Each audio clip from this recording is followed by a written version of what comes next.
जय श्री राम।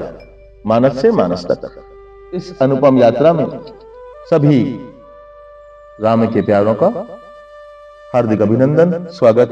जय श्री राम। आज का प्रसंग लेते हैं महाराज। आज का प्रसंग है बालकांड दोहा क्रमांक 7। गोस्वामी जी कहते हैं कि ग्रह भेषज जल पवन पट पाई कुजोग सुजोग हो ही कुबस्तु सुबस्तु जग लख ही सुलक्षण लोग। आगे कहते हैं कि सम प्रकाश तम पाख दुहु नाम भेद विधि कीन शशि शोषक पोषक समझी जग जस अपजस दीन। इस दोहे का अर्थ कहता है कि ग्रह, औषधि, जलवायु और वस्त्र ये सब बुरा और भला संग पाकर संसार में बुरे और भले पदार्थ हो जाते हैं, जिनकी परख केवल ज्ञानी जन अर्थात सुलक्षण लोग ही कर पाते हैं। वहीं दूसरी ओर देखें तो शुक्ल पक्ष और कृष्ण पक्ष दोनों ही पक्षों में उजाला और अंधेरा समान अर्थात बराबर रहता है, परंतु एक पक्ष में चंद्रमा वृद्धि को प्राप्त होते हैं और दूसरे पक्ष में घटने लगते हैं। यह तो हो गया अर्थ। अब चलें तो गोस्वामी जी ने इस दोहे को समझाने के लिए ग्रह, भेषज, जल, पवन, पट इन दृष्टांतों का प्रयोग किया है, या यूं कहें कि इनके माध्यम से समझाने का प्रयास किया है। जिन नवग्रहों की हम प्रार्थना करते हैं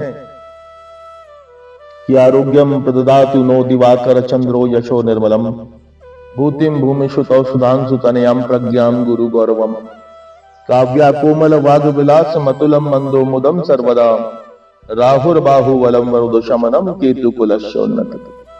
महाराज, यहां तो ग्रहों में कितने ही ग्रह हैं जो स्वाभाविक रूप से शुभ फल को ही देते हैं या शुभ ग्रह माने जाते हैं, और कुछ अशुभ ग्रह माने जाते हैं।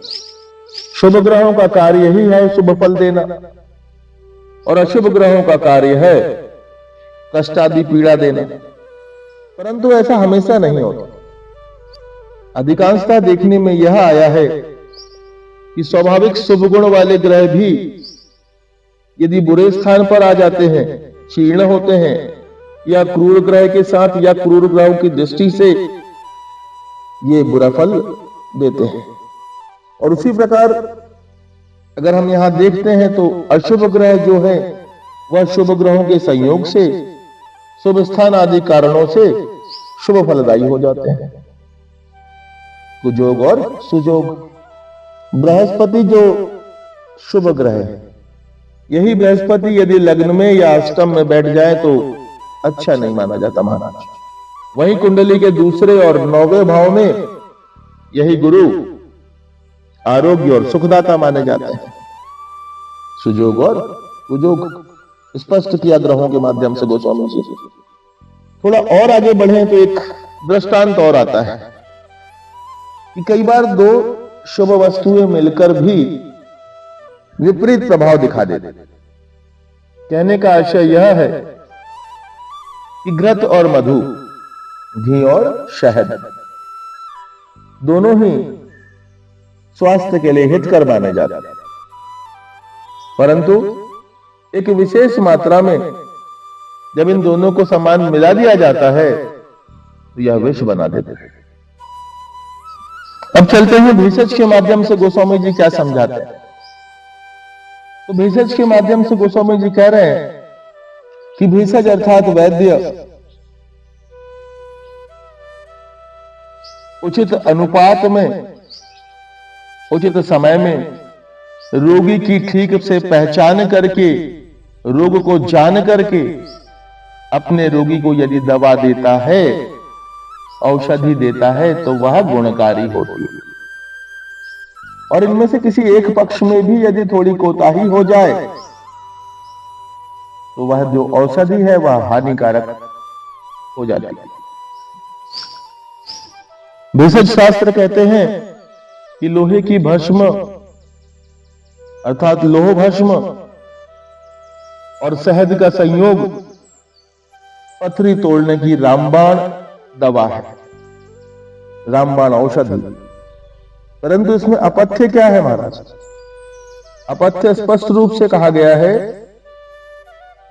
कि जब पथरी तोड़ने के लिए लोह भस्म और शहद का अनुपान लिया जाए तो किसी प्रकार की खटाई और मदिरा आदि का सेवन ना करें, क्योंकि ऐसा करने पर वह कुवस्तु हो जाती है।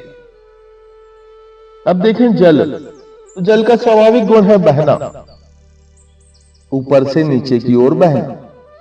जल वही है महाराज। वह जल यदि गंगा जी के साथ चलता है तो गंगा जल कहलाता है, और वही जल यदि कर्मनाशा में आ जाए तो लोग छूने से भी परहेज करने लगे। गुलाब आदि सुगंधित पुष्पों से जब वह जल मिलता है तो सुगंधित द्रव्य बन जाता है। वहीं वह जल यदि वारुणी अर्थात मदिरा में पड़ जाए तो अपावन हो जाता है। वही जल स्वाति नक्षत्र में शीप के मुख में पड़े तो मोती का निर्माण करता है। केले में कपूर, बांस में बंसलोचन, हरदी में कचूर, गौओं में गोरोचन, और महाराज वही जल सांप के मुख में पड़ जाए तो विष हो जाता है। कुजोग और सुजोग। गोस्वामी जी अगले उदाहरण लेते हैं, तो अगला उदाहरण उन्होंने कहा पवन। पवन का वास्तविक स्वभाव है बहते रहना, गति करना, और वह स्वाभाविक गुण है गति कर रही है। ये पवन यदि किसी फुलवारी से होकर के गुजरती है तो सुगंध फैल जाती है, और वही पवन किसी गंदी नाली या किसी सड़ी हुई वस्तु के संपर्क में आ जाए तो दुर्गंध फैलाना। दोष पवन का नहीं है, दोष है संग का, किसके संग से वह हो करके आ रही है। अगला भेद देखें, वस्त्रों के साथ भी महाराज कुछ ऐसा ही है। किसी विरक्त संत महात्मा की गुदड़ी या देवी देवताओं पर चढ़ा हुआ वस्त्र बड़ा शुभ माना जाता है। महात्माओं के मृत शरीर पर जो वस्त्र डाला जाता है वह प्रसाद रूप में दिया जाता है। वही वस्त्र किसी दुल्हन के माथे चढ़ जाए तो मांगलिक चुनरी हो जाता है, और वही वस्त्र महाराज यदि किसी मुर्दे पर पड़ जाए तो अशुभ कहलाता है। और इन सभी चीजों को भली प्रकार से जो लोग जानते हैं उन्हें गोस्वामी जी कहते हैं लखही सुलक्षण लोग। इस भेद को जानने वाले लोग को सुलक्षण कहा जाता है। ये लोग ज्योतिष हो सकते हैं, वैद्य हो सकते हैं, जानकार हो सकते हैं, जो इनके भेद को जानते हैं। सामान्य जन इस भेद को नहीं जान सकता। अब इसी सुजोग और कुजोग को थोड़ा आगे चले महाराज, तो अगला उदाहरण देखते हैं चंद्रमा का। चंद्रमा की कलाएं बराबर हैं, परंतु शुक्ल पक्ष में क्रम क्रम से कला बढ़ता है और कृष्ण पक्ष में क्रम क्रम से कलाएं घटती हैं। अब जब महाराज बढ़ता है चंद्रमा तो समय उसे पोषक कहा जाता है, और जब घटता है चंद्रमा तो शोषक कहलाता है। सुजोग और कुजोग। अब पुनः एक शंका आती है महाराज कि सामान्य जन के लिए गोस्वामी जी का संदेश क्या है इस दोहे में। आइए थोड़ा गहरा चलते हैं और इस दोहे में जो वास्तविक अर्थ गोस्वामी जी देना चाहते हैं, आइए साथ साथ श्रवण करते हैं। जय श्री राम। समाज हित में गोस्वामी जी एक उदाहरण देते हैं, और उदाहरण है रज का। रज अर्थात धूल। रज मग परि निरादर रहहि, सब कर पद प्रहार नित सहहि। मरुत उड़ाव प्रथम तेहि भरहि, पुनि नृप नयन किरीट निपरहि। रज है महाराज। वही रज ऊर्ध्वगामी पवन के संग में आ जाए तो आकाश की ओर हो लेती है, राजाओं और महापुरुषों के मस्तक तक विराजती है।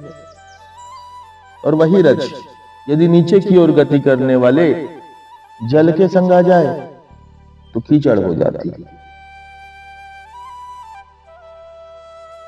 और कीचड़ होने के बाद होता क्या है महाराज? सबके पद प्रहार सहती है, सबके पैरों के नीचे आती है। अब यदि वह पवन पुनः उड़ना भी चाहे तो नहीं उड़ सकती। यहां गोस्वामी जी चेतावनी देते हैं समाज को।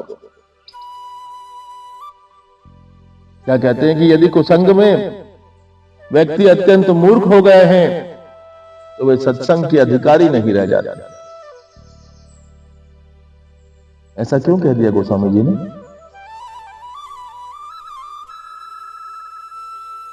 तो फूलई फलई न बेत यद्यपि सुधा बरसहि जलद, मूरख हृदय न चेत जो गुरु मिलहि बिरंच सम। यही संदेश है महाराज कि बेत में आप कुछ कर लो, फूल तो नहीं आएंगे, भले आकाश से अमृत वर्षा हो जाए। वैसे ही जब मूर्ख हृदय के लोग हैं तो साक्षात ब्रह्मा जी भी जगाए तो नहीं जागेंगे। यहां पर गीता का एक प्रसंग आता है महाराज। भगवान श्री कृष्ण जी जब अर्जुन को उपदेश देते हैं तो एक बात कहते हैं, यही बात है कि जब मनुष्य बार बार समझाने पर भी नहीं मानता तो फिर विनाश ही उसे समझाता है। जय श्री राम। इसीलिए तो कहते हैं महाराज, मानस जीना सिखाती। आशा करता हूं भावार्थ में आपको आनंद आया होगा। आप और आपका परिवार स्वस्थ, सुरक्षित और सुखी रहे। इन्हीं कामनाओं के साथ पुनः मिलने की बात के साथ जय श्री राम।